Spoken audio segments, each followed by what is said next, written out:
Welcome back to Mystery Garage. In this week's episode, I really wanted to tackle that ABF build, but as many of you probably can understand, because it's happening the same to you, due to COVID-19, mail is really backed up and I'm still waiting on the parts that I need, and without those parts, I really don't want to start the build.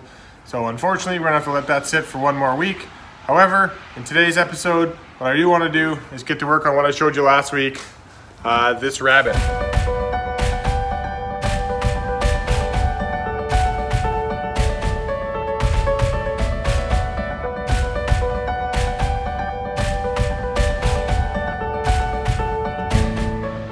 Welcome back to this week's episode of Mystery Garage.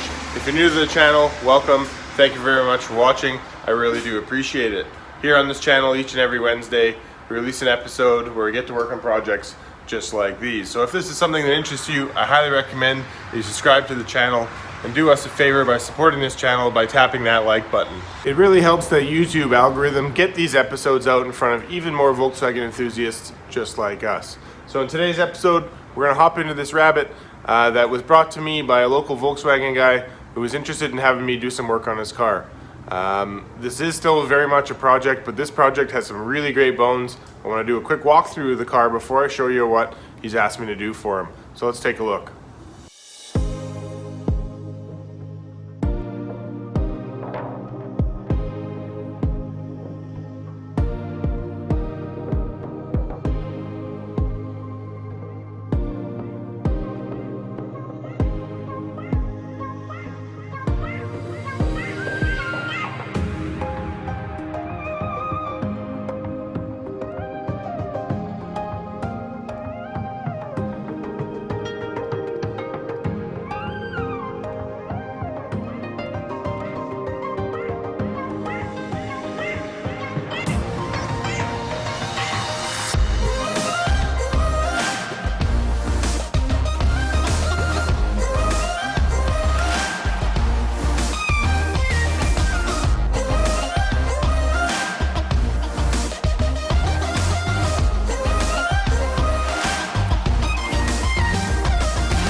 So like I had mentioned earlier, this car is still a project and it's here to have some work done, but at the end of the day, this car has some great bones.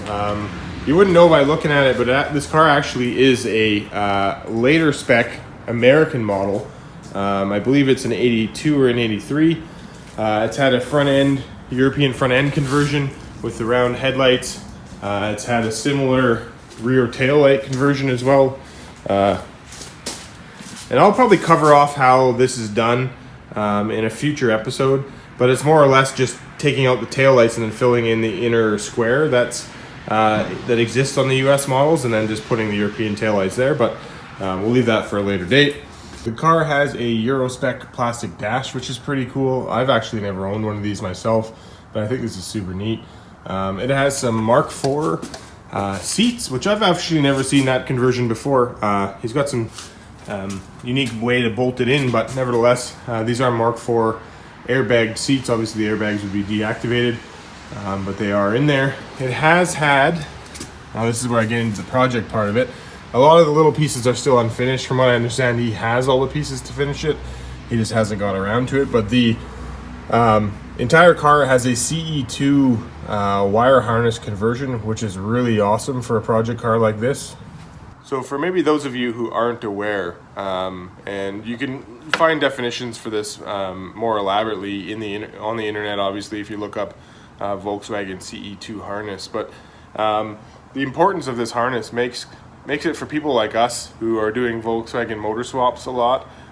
It simplifies the process of different wiring harnesses by essentially making a universal Volkswagen car harness. So the fuse box or fuse panel, whatever you want to call it, remains the same for every model in the CE2 platform, with some extension options depending on accessory mods to each vehicle. But the main fuse block remains the same, and then the harnesses that come out of them to feed the vehicle as well as to feed the engine bay just plug into the back. So what that means for guys like yourself and maybe you is that if you were to buy a CE2 car, so later than 1990, and you can clarify that again on the internet, but I believe it's later than 1990, you can tell whether a car has CE2 in the early versions, whether it has the hazard switch on the dash. And this isn't for rabbits, this is for Mark II cars, but if you look at the, if the hazard switch is on the dash, that's a CE2 car. If your hazard switch is on the steering column, that's a CE2 car. It's a quick way to look at it and know, hey, what do I have? Is it a CE2 or not? If it is a CE2 platform car, you're able to take things like a VR6 or a 2-liter ABA out of a Mark III or Mark IV and actually put them into your vehicle. Once you bolt them in, the harness is just plug and play. You can just feed the harness through the firewall and plug it into the back of the fuse panel. So it makes the wiring very, very simple. So this car actually does have a motor swap. So to facilitate that, they took out all the early Volkswagen wiring and put in a later model CE2 harness. It has actually adapted the car firewall backwards to fit the CE2. That's quite often the easiest way to put a CE2 wiring harness into a Mark 1 is by getting that later model CE2 harness, because a lot of this stuff is more or less virtually the same. The layout, the wire length, and all that sort of stuff works really well for cars like this. So what they've done is they've bolted in this CE2 harness, and a lot of the stuff that he hasn't quite finished is just laying on the ground. He may or may not ask me to deal with a lot of that just to tuck it away, but we'll see down the road. That's not particularly why this car is here today, but I thought I would point that out because that's a really easy way for any of you guys who are looking at doing engine conversions, who are a little bit nervous about major engine wiring like ECU wiring and all that sort of stuff. If wiring is not your forte, there's two options I would highly recommend. One would be to send your harness out to somebody to get it simplified for you so you can make it really easy. Or number two is to find a CE2 car harness just like this, pull it out yourself out of the car it came from, and then virtually lay it into your project car and match up a lot of the wiring. Some of the wiring colors are obviously going to be different, but the layout and the functionality of them all will be relatively the same. So why bother with the CE2 harness in this particular car? Well, it's because it has a 2-liter ABA swap in it, which is pretty neat. 2-liter ABAs aren't known for a lot of power, but they are known for their reliability and for performance gain over top of the original 1.8 8 valve that came in this car. You're going to have a significant power and throttle response difference from the original engine. Obviously, the ABA is electronic fuel injection. It's a very reliable motor. You can put a lot of kilometers on it in the lifetime of the car, and they still seem to run kind of forever. But at the same time, if you're looking for a little bit of power gain, you're looking for a very easy swap. This is a bolt-in, bolt-out engine conversion. It's probably one of the simplest engines to drop into a Mark 1, just because the motor is so similar in a lot of different ways to the 8 valve that came out of this motor, or out of this car, sorry. So other than the wiring of this engine, it's just strictly a bolt-in. When you do that CE2 conversion, it is strictly just a bolt it in, plug it in, and fire it up. This project is a running car. It's just not quite driving yet. There's a lot of things he needs to finish before he gets to the driving stage, but it's pretty close, and it's here to have the needle moved a little bit closer to getting it on the road. This is a great starting point for somebody who doesn't have a ton of mechanical background, but is interested in getting their hands dirty and their feet wet a little bit in working on a project car like this. Why this is a very expandable project in the future as well is because now that this car has this CE2 wiring harness in it, in the future, if a VR6 was in his scale, he can definitely take the engine out, buy a kit to bolt in a VR6, and actually take the VR6 wiring harness and more or less plug it in and fire it up. So it's not to say you can't do it without the CE2. It's definitely possible. My motor conversions in my cars that I've done, I haven't gone the CE2 route, but one of these days I probably will. I won't bother with the Project Stepchild just because the engine is the opposite. It's actually less electrical than going carbs and that sort of thing. It reduces it really just down to your ignition system and your alternator wiring. Other than that, there is no engine wiring really at all. So I'm not going to bother with this car, but in the Rabbit pickup truck that we have, or the Caddy, I probably will do a CE2 wiring swap on that truck. But anyways, let's take a look at why this car is here. So here is inside the rear hatch. Now this isn't hating on the original owner who built this car You know, to each their own. This isn't my cup of tea, but you never know what the situation was. Maybe their fuel tank at the time was rusted or whatever the situation was. But nevertheless, what is the case now is this beer keg was actually converted into being this car's fuel tank. So they actually cut out the inside of the wheel well to allow the fuel filler to go out that way and made up with the filler on the outside of the car.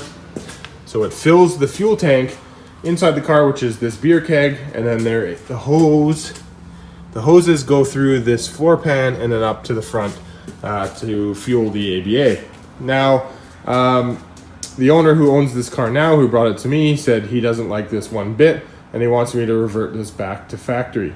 So in order to get this job done, you do need a few simple parts.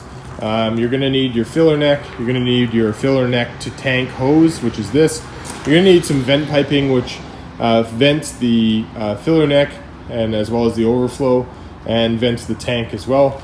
On the side here you can see the few different vents. You're going to need your fuel cap, as well as you're going to need your tank and your tank straps. Now here, he's also asked me to provide him with a level sender, as well as the wiring that goes to this particular level sender. Now he's running into this issue because the car again is CE2 wiring, which has a different plug than this particular sender does. So I provided him with the proper plug as well, which will adapt to his current CE2 harness to make sure that he is able to see his fuel flow, or sorry, his fuel level, which you can't see currently. There is one thing I wanted to show you with these two filler necks. If down the road you guys are looking at either changing filler necks or changing gas caps and that kind of thing, Volkswagen's Mark 1s have two different types. You have the early model filler neck, which is a complete twist on, so that's like this, or you have the later model, which is a half turn type cap that has this style. He has asked to have this style because he has a aftermarket, which I'll show you right here, aftermarket kind of billet style cap that he wanted to use. So it will go onto this. I'm not sure if he wants to actually use that cap or not, or if he would just prefer to use this now that we're making the swap. But nevertheless, he has the option of making that choice himself. So we're going to install this filler neck. This is mine. I just wanted to show you that, to show you the difference between the two. Because if you're buying a cap, you need to know what style cap you need, as well as if you're changing filler necks because yours may be rusty, you need to make sure that you choose the right one. So now that we've assembled everything we need, I'm just going to flip this car around so that way I can film it better, and we'll get to work removing that old fuel system.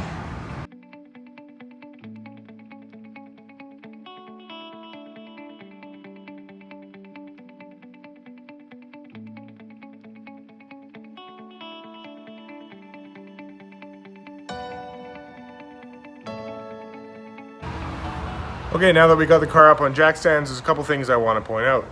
So not that anybody else is going to run into a similar project like this, because this wouldn't be the case for most of your cars. There's a couple things to note though. What used to be here is the spare tire well. Obviously they've cut that out and put in a little dip to accept this beer keg, as well as made this cutout where this filler hose used to go through. So before I put the new tank in, I'm actually going to put a patch panel over that. Otherwise, water's going to continue to spray in. Now, one of the things about this car that I love so much is this car is in immaculate shape underneath. Like, it is clean. There is not a speck of rust on this car virtually anywhere. So when it comes to doing a tank install or a tank removal, if your tank is dirty, one of the things to understand is that you need to this rear beam that goes across, you need to actually drop the front of the beam. So in doing so, you have to be particularly careful when you put your jack stands and where you put them. I need a lot of room under the car because I'm a pretty big guy, but generally I would jack, just like I did on this car here, I would jack at the back. Just underneath here is where the factory assembly pads are. I would normally jack there with that lift I have that hits those 2 points that I've showed you in a previous episode, but I actually have it underneath this car in the back. So I can't use it here, so it's left me to leave those jack stands on the pinch welds. I'm not super excited about that, but I watched it very, very carefully, and these pinch welds are very strong. If you have, and what I mean by that, if you don't completely understand what I mean, these pinch welds right here, often on older cars, are quite soft. So if you put a jack stand like that on it, it will just fold the pinch weld, and all of a sudden you're going to start having future rust issues. But because this car is virtually rust free, I did a couple tests where these spots were very firm and I never really had an issue. So that allows me to be able to not support anywhere on the axle, so that way I can drop that beam down to be able to fit the new tank. So first things first, we're going to get to work on removing this old tank and removing a bunch of other stuff that I need to remove. The one downside, I'll show you underneath the car real quick here. The one downside, because the tank normally is located here, because the tank wasn't here, they went and ran the exhaust right where the tank is. So I'm going to end up chopping out a portion of that exhaust, and I'm probably going to have to replace it with a different location of the pipe, because that pipe runs right through where the tank is going to need to go, but we'll bridge that gap when we get there.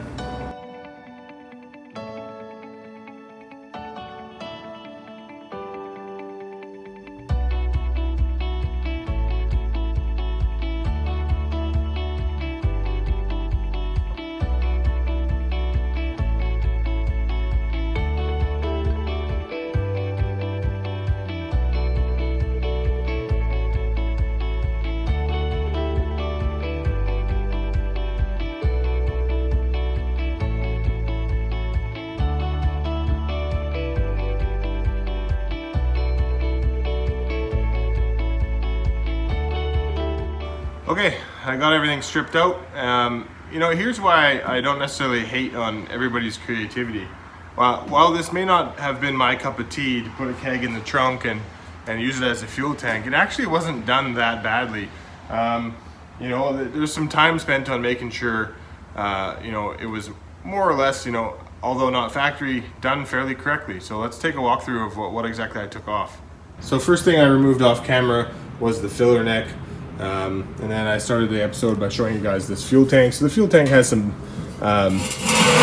bibs welded into it, as well as under this glove is the filler neck that's off of it. It's also got a vent pipe as well. And then there's a drain, or sorry, this would be the return, and then the feed underneath. I put it on its side because it does have some, what smells to be some stale fuel left in it. So I'm just gonna leave it like this for now. But when it comes to the car, what we have here is we have this trough, which essentially, like I said before, is where the spare tire used to be. But we'll have to figure out some solution here, whether he wants to keep it this way or what have you. Either way, if he chooses to leave it this way, we do have to fill those holes just so we don't have any rainwater. I would suggest to leave that hole there, just because it's at the bottom of this trough, to allow any water that may get in the car if you to drain at the bottom. But I definitely would fill that. I definitely would fill that little hole there, and those two there. And right now we're going to deal with this. While there is no fuel tank in here, and while there's no filler neck filling that space, I want to get this hole filled. And like I said before, this car is an awesome project car. Look how clean it is. It's a very clean car. You know, so it's a very good purchase for him. I know it did have a couple weird things on it, but at the end of the day, this is a great starting point for a project, especially in the future. Throw some disc brakes on this part. But anyway, it's got coilovers. The underneath is really clean. You can see I've more or less stripped everything out from under here. Got rid of all the old fuel lines. We're getting ready to put the tank in. There we go, there's a good view. I did choose to chop the exhaust there just because that was a flat, straight transition. So once we get the fuel tank put in there, I will worry about the exhaust. One of the things that does concern me slightly is you can see we got a little bit crazy with how they bent up that brake line, so I'm going to have to probably move that out of the way in order to fit the tank. But all the ways to mount the tank, the posts are still there, which is awesome. Underneath here is all real clean, so all we really have to do is to drop this beam, which I decided to move the mount points from the side to underneath the car. I don't know, it just makes me nervous on those pinch welds, especially on a car that's got fairly fresh paint on it. Somebody else has gone before me and put a few minor scratches in there, so it led me to believe that it was able to be used, but I'm just nervous. I don't want to be the guy who crushes that, so we'll leave it as is. So then we're going to hop under here. I'm going to lower the front side of this beam, and then we're going to test fit the tank just to make sure everything works well. However, before that, we'll deal with this big gaping hole.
Okay, so we got that part all welded in.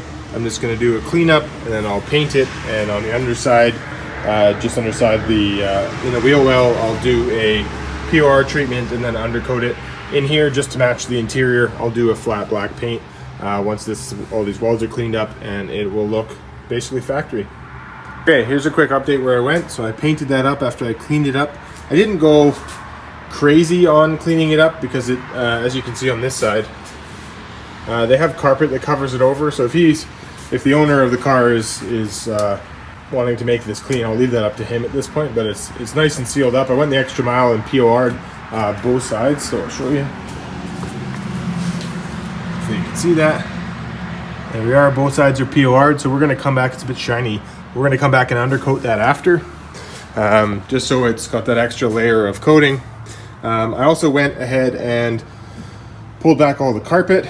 Nice sound editing job on the car, but the wiring for the fuel pump was really unorthodox. It was actually through one of the holes in the floor. I forget exactly which one, and it's not exactly where it went. So I went ahead and did this correctly. So I went and chased the wiring, which actually goes back right here. And then I wired it, hopefully you can see that through here, chased underneath here where it's supposed to go, and then went to the factory. You can't really see that too well, but there's a grommet there. There wasn't a grommet, so I pulled it out of my stock, but I ran the wiring through the appropriate hole, and then it'll go down to the fuel pump and up to the fuel sender. So if anybody with a Mk1 is having either fuel sender problems, which means your gauge isn't working, or your fuel pump isn't working and you want to check the wiring, here's where the wiring goes through, and you can check from here as long as you know which one's which. Because this is CE2 wiring, the colors are different. That's why, for some reason, the guy who laid the wires but never hooked it up had labeled what these two were before, I guess. He put brown, blue, and whatever. Anyways, those are for the sender, I know that, as well as the fuel pump wiring, which goes from here underneath the car to the fuel pump, which is located right here. So I'll be hooking all that up properly like factory. I've opened this up now for when we accept the tank. I can wire in these wires into that pigtail that I have set up for the fuel sender.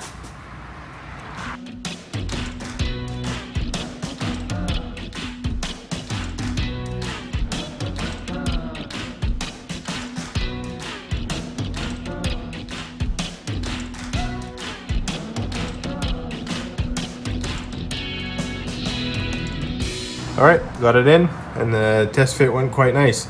Couple things I do here just to show you. So you have here, I support this with, I'm really nervous about using the pinch weld. So I supported it underneath on the floor where I know it's gonna hold, because I use my jack to go under the beam, and I undo the beam. Hopefully I can show you that. Right there. Sorry, right there. I undo the beam and drop the beam down to allow myself a whole bunch of extra room to wiggle that tank into place. You kind of have to do that, but I leave the rear suspension all hooked up. I don't go crazy with that. I just lower this part down, and you got to make sure, I always support it with the jack, because you got to make sure you don't put too much tension on these brake lines. You want them to be nice and loose still, so you're not stressing them out. Anyway, tank fits in good. As you can see, I tucked the wiring right here like it's supposed to be up top.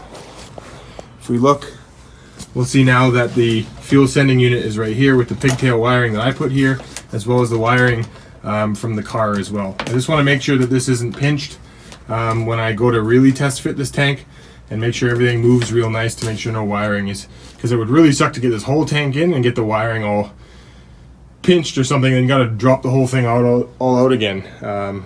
You know, you don't want to be in that situation. So again, that's why I kind of call this a test fit. I go ahead and look at, you know, all the fitting around the tank and that sort of thing to make sure everything fits real nice. I know it's kind of hard to see, but anyway, next is we're going to run the vent lines in through this hole. That's where they belong, and I'll show you what I mean by that. Now, because we're doing a factory install, the one thing I want to point out is the filler neck will come down and then go underneath to the tank nozzle, which you can see right here. But because this is going to be a whole factory setup that he wants it right back to factory, we're going to be tucking this, which is the vent piping, as well as the charcoal canister hoses. They go through this hole here with this rubber grommet you see, and then connect to the tank. So this one here is actually the overflow on the neck, which I'll show you in just a sec. And then this one here is the vent pipe that goes to the top of the tank. So it's the very highest point of the tank, so it vents in case there's any air issues. So let me show you where this end hooks up onto the filler neck. Okay, so here's the filler neck we have, and you can see right on the side here there's another pipe. So this connects into here to allow you know how when you're at the gas station and you're filling your tank and you are filling it up and then you see the liquid level and then your pump stops? Well, this allows this pipe, if they didn't have this vent for when you're filling, this would fill up really quickly and you wouldn't be able to, then it would slowly drain the tank and then you'd fill more and fill more. It would actually stop the nozzle that you're putting in here over and over and over again if it didn't have this breather pipe to allow it to let the air back up. Because as you're forcing fuel down into the tank, air is trying to get back up, and if you don't have room in this pipe, the bubbles will glug. And then so having this vent pipe allows it to push fuel down and then air come back up and then exit out of here. So this pipe connects into this and then goes down through this hole into the top of the tank there. So I'm going to go ahead and kind of mock this up. I'm more or less going to put it in, to be honest with you. But I really need this to dry up first so I can undercoat it. Once that's undercoated, I'm more than ready to go ahead and throw this neck in. All right, some time has passed and the undercoat had dried, so I went ahead and after test fitting everything, went ahead and bolted it all on. Now I can't stress enough just how important it is to test fit everything, because as I laid everything out, you realize just how many adjustments you need to make, from things like hoses and making sure the fitment is correct and making sure you're not pitching any wires and all that sort of stuff. Even though it is a factory setup, you want to make sure that before you go and bolt everything down, that everything works together, because there's a lot of pieces in a small area. Fuel pump, the hoses, all the vent pipes, all that sort of stuff. So you want to make sure that you got everything and you're kind of happy with where everything is before you go ahead and bolt it down. But since I've done that, let's take a quick look and see what I've done. So first, under the wheel well, you can see that I put those vent pipes in there as I talked about, and there is the filler neck. I did run into an issue when I started test fitting everything. I realized that little barrel piece, and let me show you from the inside of the car, it's actually easier to see. There you go. While test fitting, that little barrel piece that was in here actually interfered with, let me move so you can see that, interfered with where that hose goes. And this is the filler neck here, and this is that long hose I described that goes into the tank. So I actually had to section out a piece here, and what I decided I think I'm going to do is I'm going to box over it just until he decides what he wants to do with this. So underneath the car, there you go, there's the tank. Everything's real clean, nice fitting. Again, that's what you're looking for when you're kind of doing a little bit of a test fit, to make sure everything fits nice. But now that everything fits real nice, I went ahead and bolted it all on. Ended up mounting the fuel pump kind of where it is factory. But once I was happy with everything as well, I went and bolted the beam back up, and again supported the car from the beam while I continued to do all the work of all the rest of the fitting and such of the hoses and things. Yeah, so now we're pretty much at the point now where we can probably go ahead and put the wheels back on and drop the car to the ground. I still do want to quickly do the wiring for that, so I'll do that and then I'll throw the cap back on it and lay the carpet back down. So once I do that, that about summarizes it. We can go ahead and throw the wheels back on. But man, does that ever clean it up. Now we don't have that big obstruction in the back anymore, all that free space, and the tank is where it belongs with the nice factory cap, which I actually really like. So awesome. So let me throw the wheels back on and we'll lower it to the ground.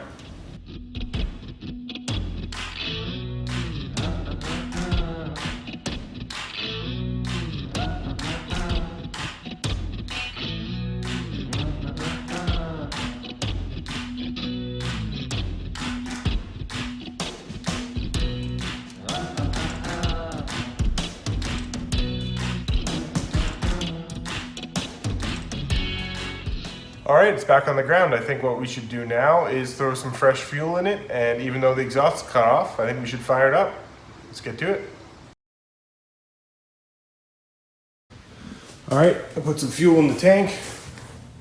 There's not a single drip, which is a really good sign. So I threw the battery in, and you guys saw that. So we are ready to start priming. So what I'm gonna do is I'm gonna set you up behind the car so you guys can hear all the exhaust braps, and I'll cycle the fuel pump 3, 4, maybe 5 times just to get nice even fuel flow, and then we'll go ahead and fire it up.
Well, there you go. Took a couple cranks to get her going, but fuel system runs, no leaks. We're in good shape. So that about wraps it up for today's episode. I think in the next coming weeks, we'll come back to this car. We've got a couple more things we need to do. But for now, I think next week I really want to pay attention to getting that 16 valve built. I'm super excited about it, and I can't keep waiting for this mail situation, so we got to get something figured out. But that's about it for this week, guys. Till next time, take care.